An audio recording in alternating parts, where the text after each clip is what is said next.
জয় গুরু। আজ আমি একটি ছোট ভিডিও করার চেষ্টা করছি। আচার্যদেবের আশীর্বাদ অনুযায়ী তিনি চান আমরা সকলে দাদারা এবং মায়েরা প্রার্থনা অর্থাৎ হারমোনিয়াম বাজিয়ে প্রার্থনা করতে পারি। অবিন্দাদাও, পূজনীয় অবিন্দাদা, তিনিও বলেছেন হারমোনিয়াম বাজিয়ে প্রার্থনা করার জন্য। অনেক দাদারা পারেন হয়তো এবং মায়েরাও পারেন, আবার অনেক দাদারা এবং মায়েরা হারমোনিয়াম বাজিয়ে প্রার্থনা করতে হয়তো পারেন না। যাদের বাড়িতে হারমোনিয়াম নেই, আমাদের তো মন্দির আছে, মন্দিরে আমরা যাব, মন্দিরে গিয়ে হারমোনিয়াম বাজিয়ে প্রার্থনা শেখার চেষ্টা করব। আর যাদের হারমোনিয়াম নিজের ক্রয় করার ক্ষমতা আছে, একটি হারমোনিয়াম ক্রয় করে নেব, ঘরে বসে প্রার্থনা শিখব, বাইরে যেতে হবে না। আমি একটু হারমোনিয়াম বাজিয়ে প্রার্থনা কিভাবে করতে হয় তার একটি ভিডিও প্রকাশ করব। তবে আমার এই কথাগুলোকে দয়া করে এমনভাবে নেবেন না যাতে আমার মনে কষ্ট লাগে, কারণ আমি শিক্ষক নই।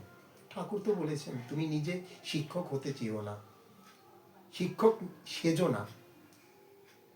আমি তাই নিজেকে বলছি, আমি যতটুকু জানি ততটুকু আপনাদের সামনে শুধুমাত্র তুলে ধরার চেষ্টা করছি। ছোটবেলা থেকে গান করি, সঙ্গীতটা আমার ভালো লাগে, ঠাকুরকে গান শোনাই, মনের দিকে আনন্দ পাই।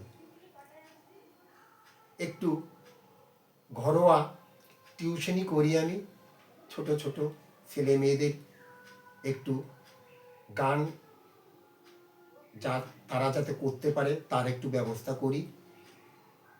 আমি যাই ঘরে ঘরে গিয়ে আমি একটু টিউশনি করি। আজ আমি যারা প্রার্থনা শিখতে চান তাদের জন্য একটি ভিডিও বানানোর চেষ্টা রাখব। দয়া করে যারা সঙ্গীত বিশারদ, সঙ্গীতে পারদর্শী, তারা আমার এই কথাগুলোকে বা আমার এই ভিডিওটাকে নিজেদের মনের দিকে টেনে আমাকে খারাপ করার চেষ্টা করবেন না, এটাই প্রার্থনা রাখি। সকালবেলা অর্থাৎ প্রাতকালীন বিনতি প্রার্থনা কিভাবে আমরা করব বা করি, কিভাবে করতে হবে, একটু ভিডিওর মাধ্যমে দেখানোর চেষ্টা করব। আমি হাত দিয়েছি হারমোনিয়ামের রিডের উপরে, যে রিডের উপর আমি এই যে আঙুলটি রাখছি এটিকে বলা হয় বি শার্পের সা। এরকম হারমোনিয়ামে 8টি শার্প পাওয়া যায়, এর আগের ভিডিওতে আমি প্রকাশ করেছি। এটিকে বলা হয় বি শার্পের সা। আমি যদি এটা কি বাজাই, সা রে গা মা পা ধা নি সা, সা নি ধা পা মা গা রে সা।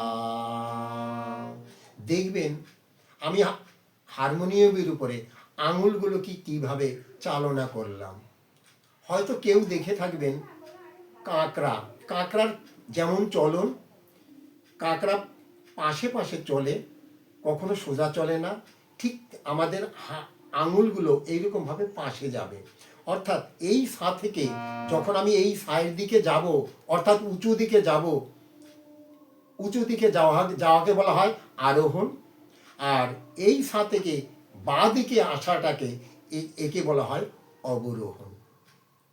আরোহণে সবসময় উপরের দিকে উঠতে হয় স্বরের, আর অবরোহণে স্বরের নিচের দিকে নামতে হয়, ঘরের সিঁড়িতে ওঠা নামা যেমন। সা, এখানে হাত দিলে পরে এটা রে, এটা গা, এটা মা, এটা পা, এটা ধা, এটা নি, এটা সা। এই 8টি স্বরের মধ্যে আমরা 7টি স্বর পাই, সা রে গা মা পা ধা নি, এই সা থেকে নি পর্যন্ত 7টি স্বরকে বলা হয় শুদ্ধ স্বর। আর 8 নম্বর স্বর সা, তারা সপ্তকের সা। এই 8টি স্বর, এখান থেকে এই পর্যন্ত 8টি স্বরের মধ্যে টোটাল যদি আমরা গুণি করি তাহলে মোট 12টি স্বর পাই। এই 12টি স্বর নিয়ে হয় আমাদের একটি সপ্তক। সঙ্গীত শাস্ত্র গ্রন্থকারেরা তারা প্রকাশ করতে পেরেছেন 12টি স্বর নিয়ে একটি সপ্তক তৈরি হয়। এই 12টি স্বরের মধ্যে 7টি স্বর শুদ্ধ এবং 5টি স্বর বিকৃত স্বর। এই 5টি বিকৃত স্বরের মধ্যে দুটো ভাগ, 4টি আছে কোমল এবং একটি আছে করি। করি কোনটি? যে আমরা শুদ্ধ মা পাই, এই মায়ের ডান দিকে রিডটিকে বলা হয় করি মা।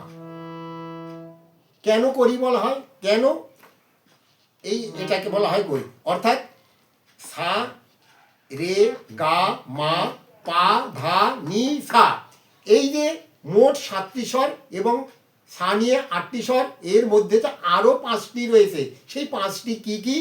যেমনি আমরা যে শুদ্ধ রে বাজাই, রের বাঁ দিকেরটাকে বলা হয় কোমল রে। যে শুদ্ধ গা বাজাই, গায়ের বাঁ দিকেরটিকে বলা হয় কোমল গা। যে শুদ্ধ ধাটি বাজাই, এই ধায়ের ঠিক বাঁ দিকের একদম বাঁ পাশের স্বরটিকে বলা হয় কোমল ধা। এবং যে নি বাজায়, এই নি এর ঠিক বাঁ দিকের স্বরটিকে বলা হয় কোমল নি। এই 4টি কোমল স্বর কি কি? রে গা ধা নি, শুদ্ধ যে 4টি স্বর পাই, এই 4টি স্বরের 4টি সাবস্টিটিউট স্বর রে গা ধা নি, অর্থাৎ বাঁ দিকের স্বরটিকে বলা হয় কোমল স্বর। শুদ্ধ স্বরের ঠিক পাশের বাঁ পাশের একদম নিকটবর্তী স্বরটিকে বলা হয় কোমল স্বর। এটা হলো থিওরিটিক্যাল প্রশ্নের উত্তর। যদি প্রশ্ন থাকে যে কোমল স্বর কাকে বলে, কোমল স্বরের উত্তর হলো, থিওরিটিক্যাল উত্তর, শুদ্ধ স্বরের ঠিক বাঁ দিকের পাশের স্বরটিকে কোমল স্বর বলা হয়। তেমনি করি স্বর কাকে বলা হয় প্রশ্ন। যদি উত্তর বলতে চাই কাকে বলে করি স্বর, করি স্বরের অর্থাৎ শুদ্ধ মায়ের ঠিক ডান দিকের পাশের স্বরটিকে বলা হয় করি মা। এই 4টি কোমল স্বর এবং একটি করি মা, টোটাল 5টি, আর শুদ্ধ স্বর 7টি। এই 7টি 5টি মিলে হয় 12টি। এই 12টি স্বর নিয়ে হয় একটি সপ্তক। তাহলে আমি যে রিডের উপর হাত দিয়েছি, এটাকে বলা হয় বি শার্পের সা। সা রে গা মা পা ধা নি সা। আজ আমি যে বিনতি প্রার্থনার প্রাতকালীন 1 নম্বর প্রার্থনাটা সম্বন্ধে একটু আলোচনা রাখবো। সেই প্রার্থনাটি বাজাতে গেলে পরে হারমোনিয়ামে আমাদের একটি স্বর ব্যবহার করতে হয়, যেটা কোমল স্বর। কি বললাম আমি? কোমল স্বর কাকে বলা হয়? শুদ্ধ নিয়ের ঠিক বাঁ দিকের, অর্থাৎ এটা যদি নি হয়, বি শার্পের এটা যদি নি হয়, ঠিক এর বাঁ দিকের এটিকে বলা হয় কোমল নি। আমি একটু বাজানোর চেষ্টা করি, একটু দেখুন আমার হাতটা কিভাবে চলছে। এখান থেকে আমি বিনতি প্রার্থনার অর্থাৎ প্রাতকালীন বিনতি প্রার্থনার এখান থেকে আমি শুরু করছি। রাধা স্বামী নাম যোগাওয়ে সৈতরে কাল কালেশ সব নাশ সুখ পাওয়ে সব দুঃখ হরে। এই যে দুটো লাইন আমি বাজালাম এবং গাইলাম, এই দুটো লাইন বাজাতে গেলে পরে যে কটি রিট লাগলো তার ভিতরে দুটো স্বর আমি পেয়েছি কোমল স্বর। কি কি? নি এবং ধা, দুটো কোমল স্বর পেলাম। আমি এখন যদি একটু লিখে দেখাই, আমার বাঁদিকে আমি একটি বোর্ড রেখেছি, এই বোর্ডে একটু লিখে দেখাবো কিভাবে আমরা বাজাবো। আপনারা একটু আমার এই ভিডিওটা দেখে বাড়িতে যদি পারেন একটু খাতায় লিখবেন, লিখে বাড়িতে যদি হারমোনিয়াম থাকে বাড়িতে চেষ্টা করবেন, তা না হলে আমাদের তোর জন্য তো মন্দির আছে, মন্দিরে গিয়ে একটু সময় নিয়ে যেতে হবে, মন্দিরে গিয়ে হারমোনিয়াম বের করে একটু বাজিয়ে আমরা প্রার্থনাটা শিখি, আচার্যদেবের আশীর্বাদ আমরা পালন করি। আমরা সকলেই চাই প্রার্থনা শিখতে, কেউ পারি শিখতে, কেউ পারি না।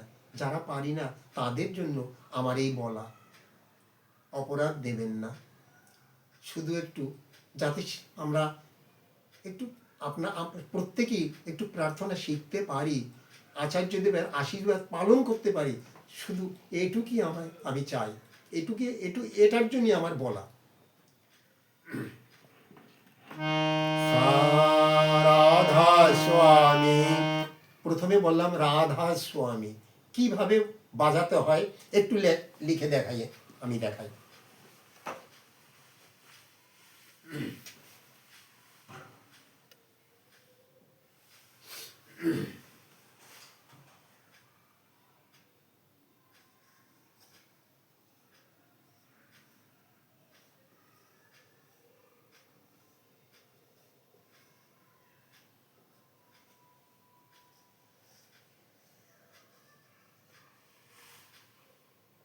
আমি লিখলাম মা পা পা মা,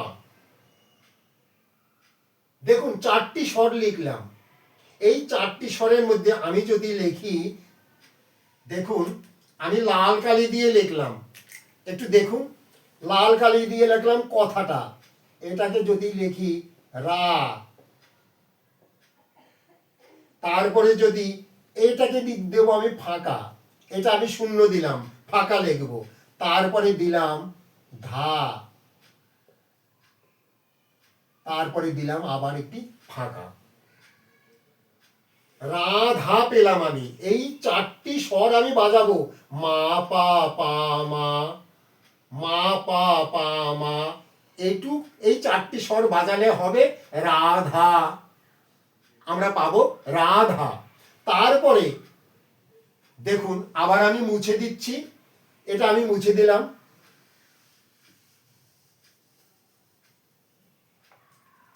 তারপরে লিখব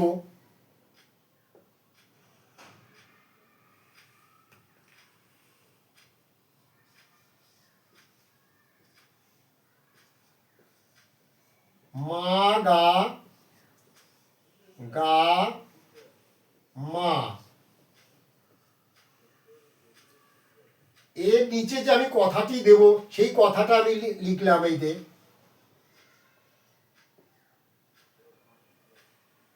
লিখলাম, এখানে আবার একটি শূন্য দেব, তারপরে মি দেব, তারপরে এখানে শূন্য দেব। তাহলে আগে লিখলাম আমি রাধা, তারপরে লিখলাম স্বামী।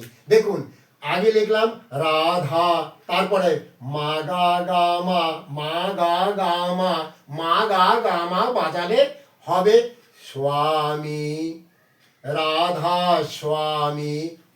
হারমোনিয়ামে বাজিয়ে দেখাচ্ছি, দেখুন রাধা স্বামী, মা গা গা মা, মা গা, মা পা পা মা, মা গা গা মা, মা পা পা মা, মা গা গা মা। কথাটি কি? রাধা স্বামী। কি পেলাম? প্রথমে একটি স্বর পেলাম, রাধা স্বামী। তারপরে আছে নাম। এই নামটা কিভাবে হবে দেখুন, আমি লিখছি, কিভাবে লিখছি একটু দেখুন।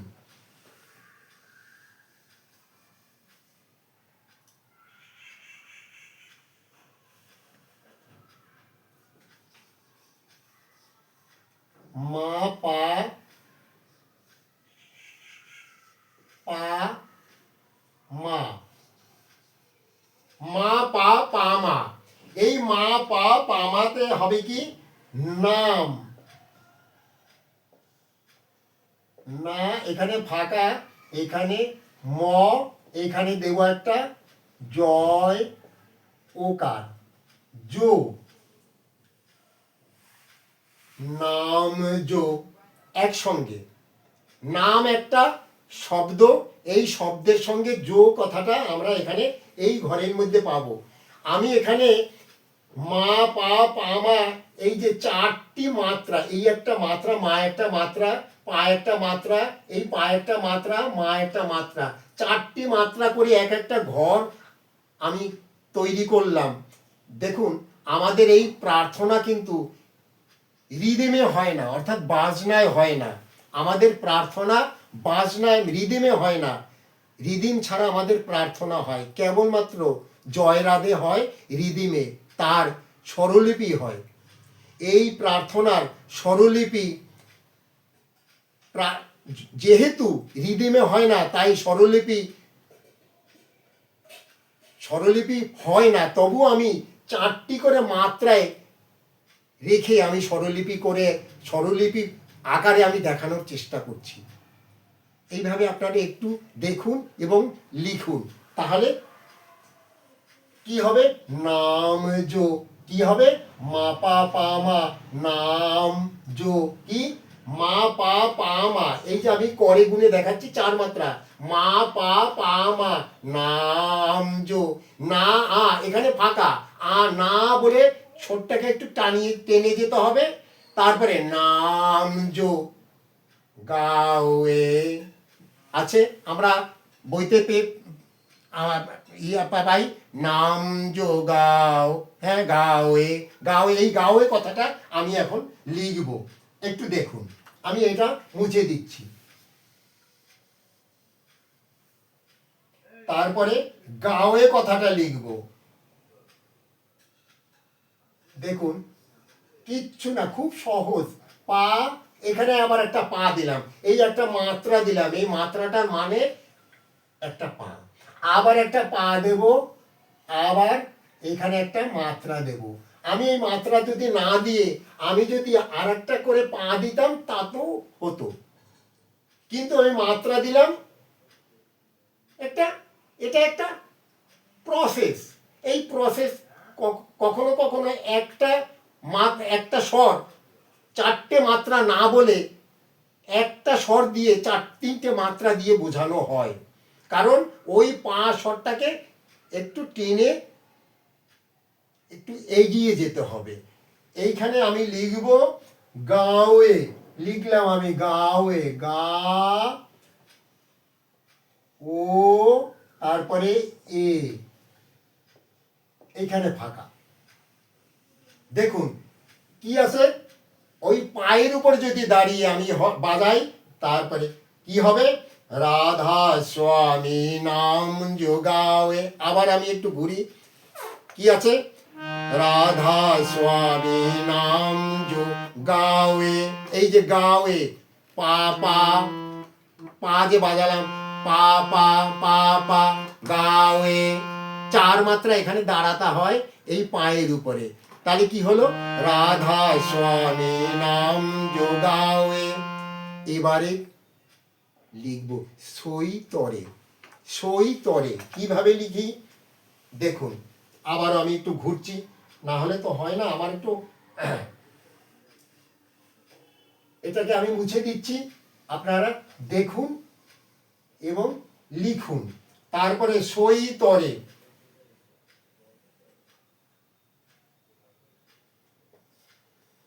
পা,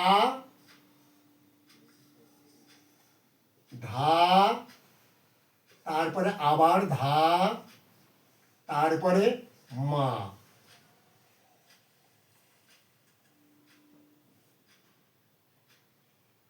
তাহলে দেখুন, আমি বলেছি এই প্রার্থনাটি শিখতে গেলে পরে দুটো কোমল স্বর ব্যবহার করতে হয়, নি এবং ধা। এই দেখুন ধায় এলো আমাদের, তাহলে এই ধা কি হবে? একটি কোমল স্বর। কোমল স্বর কিভাবে চিনবো? এই কোমল স্বরের নিচে একটা আন্ডারলাইন দিতে হয়। এটা হয় ভাতখণ্ড পদ্ধতিতে। এই আকার মাত্রিক দুটো পদ্ধতি আছে, একটা আকার মাত্রিক পদ্ধতি, আর একটা আছে ভাতখণ্ড পদ্ধতি। এটা হলো ভাতখণ্ড পদ্ধতি। এইভাবে কোমল স্বর বোঝানো হয় বা চেনানো হয় বা প্রকাশ করা হয়। অর্থাৎ যে স্বরের নিচে এইরকম আন্ডারলাইন দেওয়া হয়, সেই আন্ডারলাইন দেওয়া স্বরটিকে আমরা বুঝতে পারি এটি কোমল স্বর। যদি ধায়ের নিচে কোমল স্বর দেই তাহলে কোমল ধা, যদি নিয়ের নিচে একটা আন্ডারলাইন দেই তাহলে সেটা হবে কোমল নি। তাহলে এই কোমল ধা আমি ব্যবহার করলাম। এই কোমল ধাতে আমি কি পাবো? কি পাবো? সো, সো এখানে ফাঁকা, তারপরে এখানে ই, তারপরে এখানে একটা ত, সই ত। কিভাবে বাজালাম একটু দেখাই। কিভাবে বাজালাম? পাধা ধামা বাজাবো, পাধা ধামা সই ত, সই ত, পাধা ধামা সই ত। দেখুন আমি কিভাবে বাজাচ্ছি, পা ধা আবার ধা তারপরে মা, পা ধা ধা মা সই ত, ত পর্যন্ত এলাম, তারপরে হবে রে। কিভাবে রেটা লিখবো দেখুন, এই রেটা আমি লিখছি, এটাকে আমি মুছে দিচ্ছি। আবার সই ত পর্যন্ত আমরা পেলাম, তারপরে লিখবো রে। কিভাবে লিখবো রে? এইখানে লিখলাম আমি পা, পা লিখে আবার আমার এইখানে 4টি মাত্রা দেখাতে হবে, তাই 3টি মাত্রা দিলাম, 3টি মাত্রা আর একটি পা দিলাম। এই পা এর ডান দিকে যখন 3টি মাত্রা আছে, এই 3টি মাত্রাকেও বোঝাতে হবে এই 3টি মাত্রাও পা। অর্থাৎ এখানে 4টি পা, 4টি পা মানে 4টি মাত্রা। এই 4টি মাত্রার নিচে আমি লিখবো রে বর্ণটি, রে বর্ণটি লিখবো। আগে পেয়েছি সই ত পর্যন্ত, এখানে পেলাম রে। একটু বাজিয়ে দেখাচ্ছি, সই তরে, সই তরে, মাপা পাধা, মাপা পাধা, মাপা, দেখুন মাপা ধা মাপা, মাপা ধা মাপা, সই ত রে। এই রে হলো পায়ের উপরে। তাহলে কি পেলাম আমরা? প্রথম থেকে আবার একটু আমি আলোচনা রাখি। রাধা স্বামী নাম যোগাওয়ে সই তরে, সই তরে, এটুক পর্যন্ত পেলাম। ভিডিওটি আমার হয়তো বড় হয়ে যাবে, তাই সংক্ষেপে আমি আজকে ছোট আকারে একটু প্রকাশ করলাম এই পর্যন্ত, সই তরে পর্যন্ত। নেক্সট ভিডিওতে আমি আর একটু ভিডিও করে আপনাদের সামনে তুলে ধরার চেষ্টা করব। আজ এইটুক পর্যন্ত আমাদের প্রার্থনার একটা লাইন দেখানোর চেষ্টা করলাম। সবেমাত্র একটি লাইন আমি দেখাতে পারলাম, কি? রাধা স্বামী নাম যো গাওয়ে সই তরে। এই একটি লাইন আপনাদের সামনে আমি তুলে ধরার একটু চেষ্টা রাখলাম। আপনারা ভিডিওটি ফলো করুন, করে কমেন্টস বক্সে এসে আমাকে, আমার যদি কোথাও ভুল থাকে বা কোনো কিছু যদি জানতে চান, আমাকে কমেন্ট বক্সে এসে আমাকে কমেন্টস করুন। আমি তাহলে খুব কৃতার্থ হব। এই পর্যন্ত রাখি। জয় গুরু।